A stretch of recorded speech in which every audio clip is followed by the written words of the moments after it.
To find the hyperparameters for XGBoost, you can simply search XGBoost parameters, and then you'll get the official documentation from XGBoost, which is actually what you want.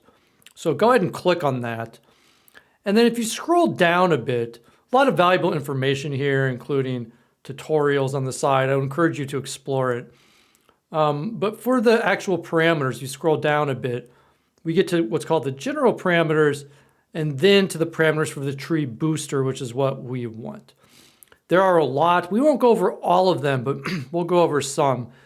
Let's just start with, the max depth, which we've already kind of looked at. And then let's go with subsample.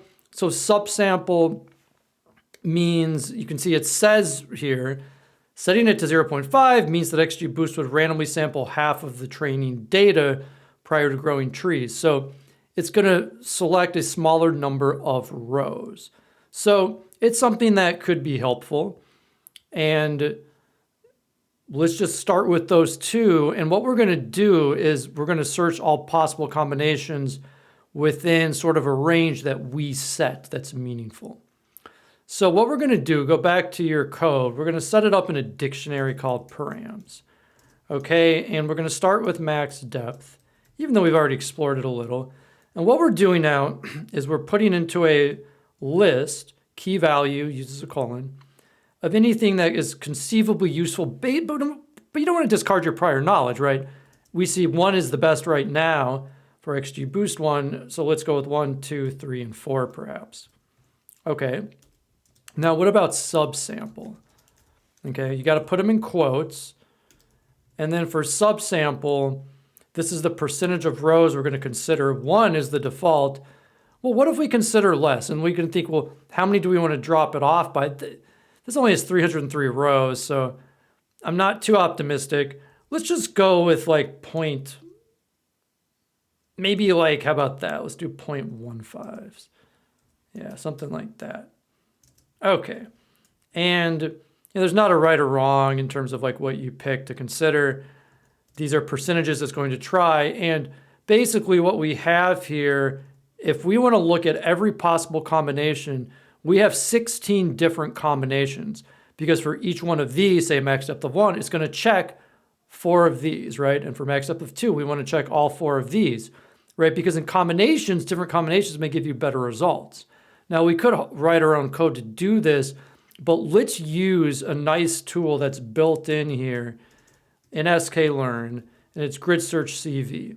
So from sklearn.model-selection, what we're going to do is we're going to import GridSearchCV. Okay, and the whole point of the GridSearchCV, note the CV stands for cross-validation, is it's going to check every single combination of the parameters that we give it. So let's look at how we actually set it up. Okay, be down here.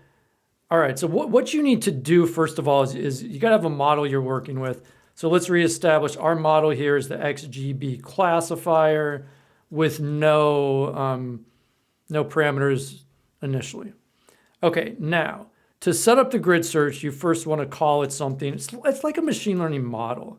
I'm just using that short for grid classifier, and we use the GridSearchCV. And inside of it, we need the model and the parameters. That's the main thing. But I'll go ahead and add the scoring, which we'll just keep with accuracy, and the CV. And this is so that you all know where you can change these things. But those are the defaults. Okay, so what do we do with it next? We haven't said anything about X and Y. So what you actually do is you fit it on your X and Y. Okay, so we're going to fit it on X and Y. And then we've got to find, well, what are the best scores? When you do this fit, okay, let's be clear about what's going to happen. Okay, XGBoost by default has 100 decision trees. So for one model, it's 100 decision trees. But cross-validation is 5, so it's basically building 500 trees without making any changes, okay? But you're going to have 16 different parameters it's going to check. So it's going to be 500 times 16, okay? That's a lot. How much is that? Well, 500 times 10 would be 5,000, okay? And then if we add, we got a few thousand more, we're looking at like 8,000 models that it is building. Okay, so it's a lot. So please proceed with caution using GridSearchCV. If you overload it with like thousands of, possibilities, it's simply going to take too long. Okay, recall again, so you're doing 4 times 4 is 16, times 5 is 80, times 100 is 8,000. Because in estimators is 100 by default. Okay, we can change it. Okay, so after we build it, I can tell you that number is reasonable, though it's, it might take a little time. Fortunately, there's only 300 rows. Okay, you want to find the best parameters. And you get those by, I like to just say, well, what are the best parameters equal to? Well, you got to get into your classifier, and then it's best underscore params. They're there for you. And then you want to get your best score. Okay, and that is, you get our grid CLF dot best score. Okay, so that's what we're looking for, because it's checking them all. You want to track, well, what's giving me the best combination, and then those are in fact what we want to show. So we want to print out the best parameters and the best score. Okay. All right, so it's a little bit of code, but I can tell you that once you get used to it and you write a function for it, this is going to be fast and nice. So let's see what gives us the best combination. And I mean, we wouldn't technically have to have the 1 and 1 in there if we knew it. Well, no, you kind of do though, now that I think about it, because we'll get more to that later. Okay, let's just start and see what we get. Okay, so you can see there it is taking a little time, right? When we were just doing, but not that much. And it did return the previous model of 1 and 1, so changing the max depth and subsample did not improve, okay? It's not to say that they won't later. We got the same 0.828. These are, in fact, the defaults, and this is the score that we are going to try to beat. Now, let us turn this into a function so that we can run it more cleanly. So let's go ahead and define, I'm just going to call it grid, and what's our input going to be here? It should be the parameters, right? Because what we're going to do is we're going to establish the parameters up here, okay? And then we're going to put that in.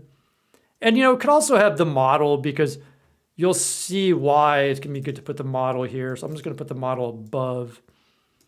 All right. And so if it's got the parameters in the model, then the rest of it should be straightforward, because now we already have the info for it. It's right here. And we'll just leave it like that. It's a function. Everything must be tabbed. You don't have to return something for functions, technically. If I want to print both of these out, I'm just going to leave it like this for now and print both of them out.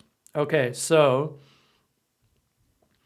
this is sort of defining it. Copy this here, run it, and now this is how we would call it. So we would put in the parameters in the model.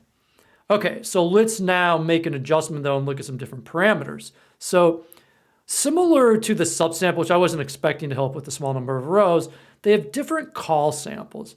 And there's call sample by level, by tree, and by node. And this is where you can start to see the strength of XGBoost. Like, it's not just one column randomization, it's 3 different ways, because there are different times and places that you change the columns. So, you can kind of like get the idea by the name, call sample by tree. Well, you make each tree, so let's only look at a certain percentage of the columns instead of all of them. By level, decision trees got different levels. Now, if you just have 1, I don't think this is making a difference, because you're not going beyond a max depth of 1, but it could be if we up it to 2, maybe this one is important. And then by node, we'll look at the splits also. So probably by tree is the most effective, but let's try them all in combination. Okay, so I'm going to stick with the max depth here, and I'm just going to give it a 1 and a 2. Okay. And recall why, so recall, it's kind of like a new thing. I sort of alluded to it. Why, I keep forgetting that in dictionaries, you don't set it equal to, you do the colon. Why am I sort of like going beyond the 1 here? Well, it's because when we change these, okay, sometimes you might need to go back to see how it's written, call sample underscore by tree. It could be that they work better with a max depth of 2. Okay, but I'm not going to go beyond that. So 1 is the default, and then 0.8, and then let's consider 0.6. Okay, and then I'm going to try that also for call sample by node. And then we're going to take a quick look at how many options do we end up with here. Okay, because when you're doing your GridSearchCV, you want to sort of not, you don't want to overshoot, okay? So 3 times 3 is 9, times 2 is 18. This is within range. I'm not going to do another times 3, which would make it 54 combinations on top of the 500. Okay, so let's try this. And then we're also, note that we're also checking this function for the first time, which should print out the best combination here. All right, so let's see how we do. Based on the past one, it shouldn't take too long. You know, it could take a little bit, and you can see we do, in fact, get the exact same score because narrowing down the columns did not, in fact, help. Okay, so it's using all of the columns to effect. And we're gonna keep trying to tweak this, okay, to try to find some gains here, which I think we can do. But I will say that when you have larger data sets, you will often see major changes when you start tuning these, okay? And the smaller ones, sometimes you don't as much. So this is how GridSearchCV works. Let's just do one more for practice. So, you know, and the other thing is, if you just leave it like 1, it'll just do that. So let's just try in estimators. This is the number of trees. We haven't tried this yet. And so it's 100 by default. Well, what if we go way down to 50? You know, what if we go up? And let's, let's try a few. Let's see if either of these improves upon the baseline. And I think I'm just going to keep the max depth here. You can hold it like that, and then it's simply going to check these 3 possible options. So we're changing in estimators here while holding the max depth to a particular value. Okay, and you can see it still does not improve, okay? And you can have a little fun with things like this. You can say, I would actually wait and do an estimators more toward the end, but you could try like value, you know, certainly ones that are much closer to 100. And this is where you can also appreciate, you know, some of the defaults. It's like, hey, it's showing us this by default. That's still what we're getting. So we're going to look at a new method next to see if we can find some improvements.